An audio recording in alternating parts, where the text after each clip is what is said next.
s Bohom, že viete, čo od vás chce. Cez tieto videá sa viete dostať tak. Nie tak k Bohu, ale tak k Bohu. Idete hore, ako raketa. A keď sa začne diať to, keď sa rozdelí Izrael, tak vaša viera bude ešte rýchlejšia hore. Lebo budete vidieť, že to, čo ja rozprávam, to sa všetko začne diať. A tieto veci, ktoré vám tu vysvetľujem, je čím skôr začať robiť na nich. Takže poďme ďalej.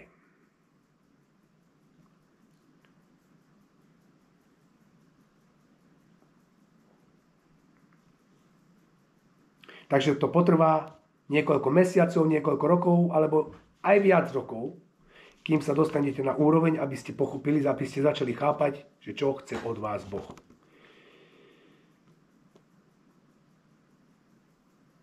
A v týchto prvých chvíľach sa vám zdá, ako by sa vo vašom živote všetko rozpadalo.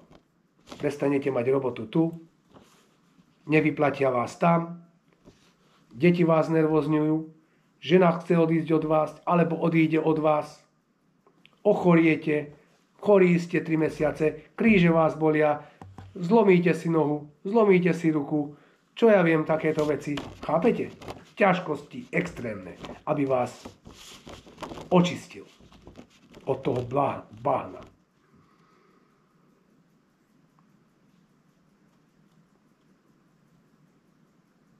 Takže začne sa vám všetko rozpadať v živote.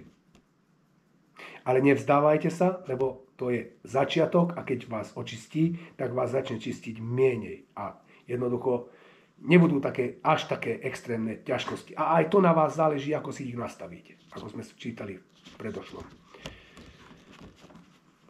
Pred chvíľkou. Takže. Ešte raz. A v týchto prvých chvíľach sa vám zdá, ako by sa vo vašom živote všetko rozpadlo. Lebo začnú ťažkosti. A tie ťažkosti vás začnú čistiť. Áno, presne to sa deje a to je proces očisty. A musíte s tým prejsť ako každý, kto sa chce znova pripojiť s Bohom. K Bohu. Musíte s tým prejsť. Nejde to z jedného dňa na druhý. Rozumiete? A nie len tak počúvať a hovoriť áno, áno, áno, je to správne, ako ten pes, ktorého položíte v aute, tam dávno bol taký pes a mal takú hlavu a vždycky kýval. No áno, áno, áno, áno, a len sedel a nič nerobil, len kýval. Takí sú ľudia ináč, väčšina ľudí. A veľmi málo ľudí si zoberie tieto informácie, napíše si ich a začne podľa nich regenerovať svoj život. Veľmi málo takých ľudí je. A tí ľudia budú ďakovať a ďakovať, že sa nebudú vedieť doďakovať, že počuli tieto videá. Na konci. To vám sľubujem. Takže poďme ďalej.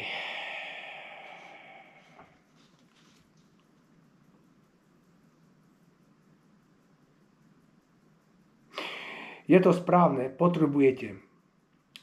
Nie, že len hovoríte, že je to správne, ale je to správne, že potrebujete činy. Musíte to urobiť. Musí sa starať o všetky svoje myšlienky, všetky svoje pohyby. Všetko to je procesom pokánia. Chápete? Musíte pozerať. Nepozriem tam, pozriem radšej dole, alebo nejdem tou cestou, ale idem radšej okľukou, ako keby som mal pozerať na nemravnosť. Teraz ideme 48. Už teraz to už je málo. Už sme na konci. Potom sa všetko stabilizuje. A nemyslí si, že ak si sa trochu zmenil a teraz cítiš, že sa všetko okolo teba stabilizovalo a tak je všetkému koniec, že všetko je už v poriadku. To nie je len tak, to je len na chvíľu. Nebude to vždycky také extrémne ako na niektorých situáciách na začiatku, ale vždy treba rásť. Musíš sa neustále meniť.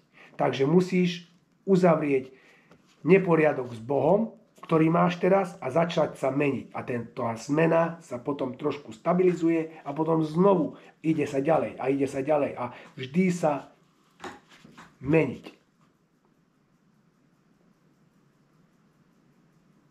Takže musíš uzavrieť neporiadok s Bohom a nikdy si nemyslí, že ťa Boh odstrčí. To sa nikdy nestane. On ťa čaká s takým otvoreným náručím. Takže poďme ďalej. 49. A potom, ak sa začneš ovládať, ale pozor, nepôjde to i hneď. To, že sa budeš vedieť ovládať, ide krok za krokom. Krok za krokom. Získaš informácie tu, tam a tak rastieš. A zapisuješ si tie informácie. Poznámky. Takže po získaní vhodných informácií budeš pomaly rásť. Ale Boh sa určite stará o tvoj rast. Tak ti posle informácie stadiaľ, tie správne informácie, ktoré ťa dajú do toho správneho rastu. Ak chceš rásť, ak nie, už ti nemôžem pomôcť. A človek, ktorý toto počúva až teraz a nevypol to, tak si myslím, že chce rásť. Chce sa zmeniť a chce sa spojiť s Bohom. Takže keď sa chceš spojiť s Bohom, je to na tebe. Začni podľa týchto 3 videí, čo som tu nám dal, začnite robiť na sebe. A pokračovať v tom, nie, že prídeme do toho 2. októbra a potom, už je to za nami, už je to dobre. Nie, pokračovať ďalej a ísť tvrdo, pracovať na sebe. 50, už len 5. Človek to musí urobiť sám. To je pravda. Je oveľa ťažšie to urobiť sám. Ale ak to dokážeš sám, znamená to, že si to dokázal ty a nikto iný. Rozumiete? Keď sám odídete z kresťanstva a ste sami. Nemáte nejakých kamarát nie je kamarát, ako kamarát. Nevidel som ho nikdy. Je to jeden z ľudí, ktorý ma nasleduje, ktorý sa odhlásil z kresťanstva. Môžete si pozrieť koment a hovorí, že či mám priateľov. Lebo on odišiel z kresťanstva a každý mu nadáva, že je zradca Ježiša a také veci. To nie je zradca, nie je to. Ježiš nikdy neexistoval, som vám to vysvetlil. Dozviete sa to až po smrti, ale sa to dozviete. Tak či tak, každý sa to dozvie. Vysvetľujem vám to, prečo to je tak. Takže buďte silní a skúste stadiaľ odísť, lebo to je, drží vás to pod kontrolou, nemáte čistý prehľad, lebo je to jednoducho vás to zatemňuje. Je to veľmi ťažké. Hovorím vám, keď som už bol presvedčený o všetkom, ešte aj vtedy som veril, že Ježiš akože existoval. Po hodení, keď som vhadzoval list do kránky tu na v Holandsku, som ešte stále, ako sa to povie, pochyboval. Ale hovorím, nie, som to tam pustila vtedy. O 3 dní na to som dostal správu z vrchu, že pokánie bolo prijaté. Takže tak. Rozumiete? A prečo mi hovorí kamarát, že smrdí mi kresťanstvo, ale ani v tebe nevidím, niečo mi tam blokuje. Hovorím, to ti blokuje kresťanstvo. Kým budeš v kresťanstve, nebudeš čisto vidieť veci. To je tak, na 100%. Poďme ďalej. Takže, 51. Pretože človek chce radšej to, čo si sám stvoril, ako 9, čo si sám nevytvoril. Pretože to, čo si stvoril, je tvoje vlastné. Nedostal si nič, čo si sám nevytvoril. Chápete? A toto je kľúč celého stvorenia, čo je človek. A prečo je hriech a prečo je toľko zla. Lebo, nechcem toto veľmi rozoberať, človek je bytosť, ktorá, keď dostáva veľa zadarmo, tak jednoducho začne mať z toho depresiu, komplexy, že na nič nie je schopný a všetko dostáva. Lebo keď Boh človeka stvoril, mohol mu dať hneď večný život. Mohol ho stvoriť do večného života. A mohol žiť večne. Boh mu dal možnosť rozhodnúť sa, akým smerom pôjde. Lebo Boh mu chcel dať, aby si zarobil večný život. A tým spôsobom si mohol zarobiť večný život, že dostal jedno prikázanie, že nebudeš jesť z toho stromu. A on z toho stromu jedol a tým padol. Keby nebol jedol z toho stromu, Židia hovoria, to bol vtedy šabát a pár hodín, keby bol vydržal, tak žije večne.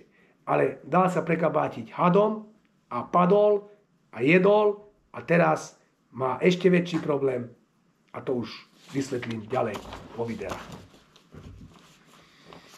Rozumiete? Tým, že by nebol jedol z toho stromu, tým by zarobil, s tým plnením toho prikázania, že nebudeš jesť z toho stromu, by zarobil svoj večný život. Ale tým, že jedol, to jednoducho skomplikoval. A teraz príde Mesiáš, ktorý to všetko znovu opraví. Takže tak. 52. A Bohu slúžime iba šťastne, s radosťou a úsmevom. A to šťastie je, že viete, kto ste.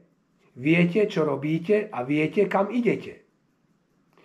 A to vás robí úplne šťastným.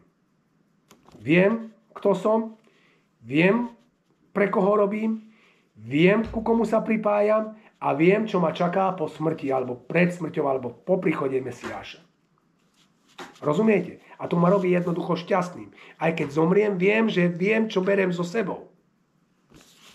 Viem, že som zrobil pokánie na maximum a keď